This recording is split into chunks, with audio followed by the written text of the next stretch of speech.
नमस्कार, मैं जितेंद्र चतुर्वेदी मतांतर में आप लोगों का स्वागत है। बिहार में जो एनडीए जब टूटा और एक नीतीश बाबू ने नया गठबंधन बनाया तो उसके पीछे जो तर्क दिया गया वो ऐसा लगता है कि वो संकट गया नहीं, बरक्स इसके देखा जाए तो अब वो और बढ़ गया है और इसलिए जदयू ज्यादा परेशान है।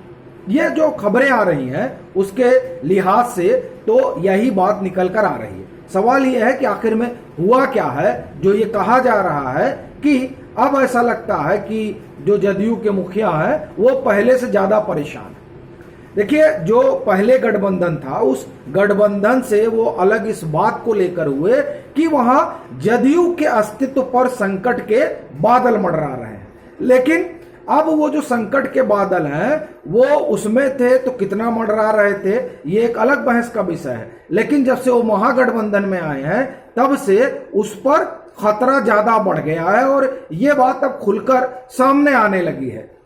हुआ ये कि जब पाला बदला गया और एनडीए से लोग महागठबंधन में आए तो वो लोग जो मंत्री नहीं बने थे उनको ये आशा थी कि यहाँ जो मौजूदा नई व्यवस्था है उसमें उनकी हिस्सेदारी होगी, लेकिन पता चला कि उनको हिस्सेदारी मिली नहीं और जब वो हिस्सेदारी मिली नहीं तब उनके अंदर नाराजगी घर कर गई और फिर तरह तरह के आरोप लगाए जाने लगे जो आपने सुना ही।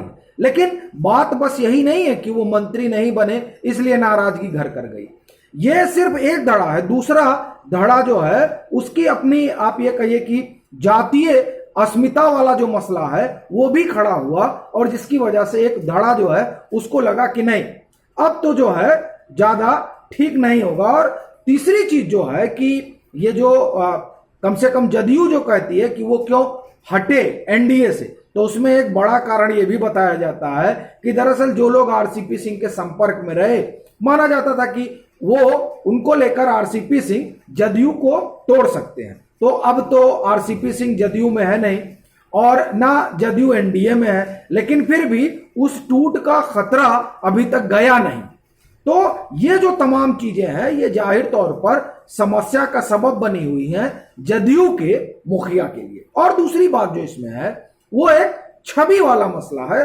नीतीश कुमार की अपनी एक छवि है और उस छवि ने उनकी अपनी एक अलग पहचान बनाई, भले ही उनको पलटू राम वगैरह उपनाम से संबोधित किया जाता हो वो एक अलग मसला है। हालांकि ये जिसने ये कहा आज वो उन्हीं के साथ है, पर हम उस पर नहीं जा रहे हैं। इन नामों उपनामों के बावजूद भी उन्होंने अपना एक आभा मंडल गढ़ा अपने कामकाज के जरिए। अब वो कामकाज जमीन पर कितना है और कितना आप ये कहिए कि कागजों में है उस पर एक बहस हो सकती है, लेकिन उन्होंने अपना एक जो है आभा मंडल तो गढ़ा ही। सो उस पर अब बड़ा दाग धब्बा लग रहा है, कम से कम जब से राजद के साथ हुए। अब उसमें दो तरह की बातें हो सकती है। एक तो यह भी कहा जा रहा है जो उनका अपना एक समर्थक वर्ग है वो ये कह रहा है कि नहीं, क्या ऐसा तो है नहीं कि पहले जो है वहां अपराध नहीं होते थे और अब नया नया शुरू हो गया। पहले भी होते थे लेकिन पहले लोग देख नहीं रहे थे, अब नहीं देख रहे थे तो वो तो एक अलग मसला है। लेकिन अभी वो जो राजद के साथ एक जंगल राज वाला टाइटल चिपका हुआ है, असल में वो सरकार में आने के बाद एक बार फिर से बड़े पुरजोर तरीके से उठ रहा है। और ये जो जब पुरजोर तरीके से उठ रहा है तो जाहिर तौर पर बतौर मुख्यमंत्री नीतीश कुमार ने 2005 के बाद से जो अपने कामकाज के जरिए एक नई लकीर खींचने की कोशिश की थी उसे अब ये जो नया आप ये कहिए गठजोड़ है वो उस पर धक्का लगा रहा है, उस पर दाग लगा रहा है। सो ये उनके लिए एक चिंता का विषय है। अब ये अलग बात है कि लोग कह रहे हैं कि नहीं वो दरअसल अब चूंकि पीएम कैंडिडेट है और इसलिए इस तरह की चीजें उछाल कर उनकी इस संभावना को खत्म करने की कोशिश हो रही है। लेकिन बड़ा दिलचस्प सवाल यहीं से खड़ा होता है और जो ये तीसरा कारण लगता है जिसकी वजह से जदयू के भीतर थोड़ा बहुत उपापोह है। कैसे वो आप सुनिए। अभी ललन सिंह का बयान आता है कि देखिए ये जो नीतीश बाबू हैं ऐसा नहीं है कि हम ये दावा कर रहे हैं कि प्रधानमंत्री पद को उम्मीदवार हैं।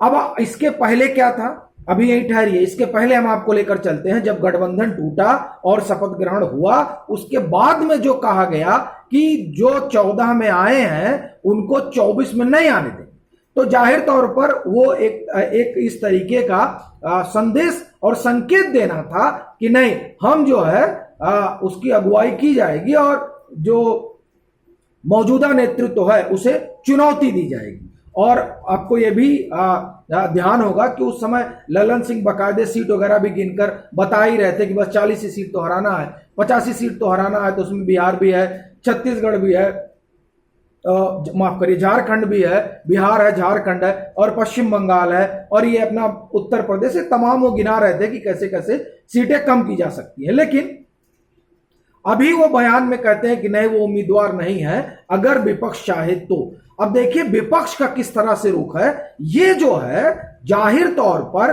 किसी भी व्यक्ति के लिए जो ये सोचता रहा हो कि नहीं हम दावेदार हो सकते हैं, और गठबंधन तोड़ने में एक बड़ा कारण यह भी माना जाता है कि दरअसल एनडीए से अलग इसीलिए हुए क्योंकि उनको ऐसा लगा कि हो सकता है इस बार कांग्रेस तैयार हो जाए, और चर्चा इसी बात की है। अब वो है या नहीं है ये एक अलग मसला है, लेकिन इस तरह की चर्चा है। हालांकि एक धड़ा कांग्रेस के भीतर यह भी कहता है कि नहीं ये बिहार सेंट्रिक प्रयोग है, लेकिन जो एक आम चर्चा है हम लोग उस पर बात कर रहे हैं।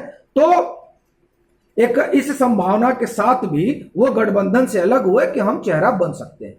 अब ये तमाम चीजें जब वो देख कर आगे बढ़े और नए गठबंधन से जुड़े, और एक तरह से आप कहिए कि उस कुर्सी के लिए छवि का जोखिम भी कहा जा सकता है कि मोल लिया गया। पर हो क्या रहा है, विपक्ष में आप देखिए अखिलेश यादव से सवाल पूछा जाता है तो अखिलेश यादव नीतीश कुमार का नाम नहीं लेते हैं। ये बड़ा जो है रोचक किस्सा रहा कि कायदे से तो होना ही चाहिए था, चूंकि वहां जो गठबंधन है उस गठबंधन में जो सबसे बड़ा दल है राजद, वो तो अखिलेश यादव के सगे संबंधियों का है।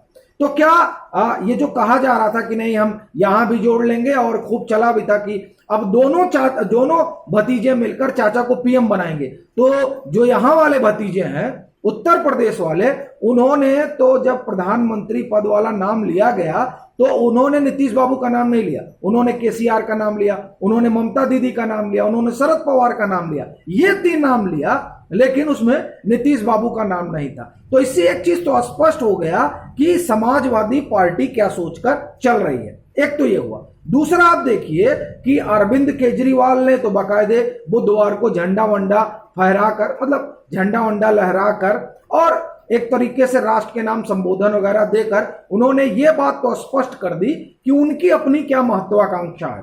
तो वो भी खुद को उस रेस में पाते हैं, और जब वो खुद रेस में है तो जाहिर तौर पर वो जदयू के साथ कहां ही खड़े रहेंगे, या उस गठबंधन के साथ जिसमें ये चर्चा चल रही कि नहीं ये चेहरा हो सकते हैं। एक दूसरा, संजय सिंह ने पहले ही मना कर दिया था कि हम किसी गठबंधन का हिस्सा नहीं है, तो जिसको जो करना हो वो करे। और अगर आप पश्चिम बंगाल जाइए तो पश्चिम बंगाल में तो बाकायदे अभिषेक बनर्जी तो इस तैयारी में ही है कि अब जो है ममता दीदी जो है वो केंद्र संभाले, पीएम बने और यहां पर वो सीएम की कुर्सी ले। तो जब ये तमाम चीजें जो दिख रही हैं वो बता रही हैं कि दरअसल विपक्ष किस तरह से एक में जो नेता हैं इस तरीके के, वो चाहे केजरीवाल हो, ये आप अखिलेश यादव हो, ममता दीदी हो, केसीआर हो, ये लोग अपने अपने लिए एक अपनी भूमिका देख रहे हैं। ऐसी स्थिति में विपक्ष नीतीश बाबू के नाम पे तैयार होगा, ये अपने आप में एक बड़ा सवाल है। और दरअसल ये सवाल जो है ये जाहिर तौर पर जदयू के लिए भी छोटा मोटा नहीं है, उसके लिए भी ये परेशानी का सबब है जाहिर तौर पर। तभी जो बातें महागठबंधन बनने के बाद हो रही थी उससे इतर अब चर्चा खुद जदयू के भीतर भी हो रही है। तभी जो उसके राष्ट्रीय अध्यक्ष वो कहते हैं कि वो दावेदार नहीं है, लेकिन अगर विपक्ष तैयार होता है तो जो विपक्ष की तैयारी है वो साफ तौर पर दिखाई दे रही है। इसीलिए ऐसा मालूम पड़ता है कि गठबंधन तो नया हो गया, लेकिन इस गठबंधन के बाद जिस तरह की आशाएं थी कि पार्टी बचेगी, तो अभी मुश्किल है कि क्या होता है, चूंकि जिस तरह की नाराजगी है। दूसरा, छवि, अब उस छवि पर भी संकट के बादल मंडरा रहे हैं। तीसरा, कि जो अपनी एक महत्वाकांक्षा थी कि उस कुर्सी तक पहुंचा जाए जहां हर कोई जो सियासत में है वो अगर मुख्यमंत्री है तो चाहता ही है कि हम केंद्र में जाए, प्रधानमंत्री में, और तमाम चीजें। उस पर भी अभी एक तरह से आप देखिए तो संशय के बादल ही मंडरा रहे हैं। इसीलिए ये मालूम पड़ता है कि अब जो है वो समस्याएं और संकट दोनों बढ़ गए हैं, क्योंकि ये तीनों चीजें जिनके लिए एक तरह से आप कहिए कि पार्टी बचे और पीएम पद मिले, इसके लिए अलग हुआ गया था। अब इन दोनों इसमें से पीएम पद का पता नहीं और पार्टी का हाल बेहाल है और छवि तो जा ही रही है। अभी के लिए फिलहाल इतना ही। अगर आप मतांतर से नहीं जुड़े हैं तो जुड़िए, वीडियो को लाइक कीजिए, शेयर कीजिए और अपने सुझाव जरूर साझा कीजिए।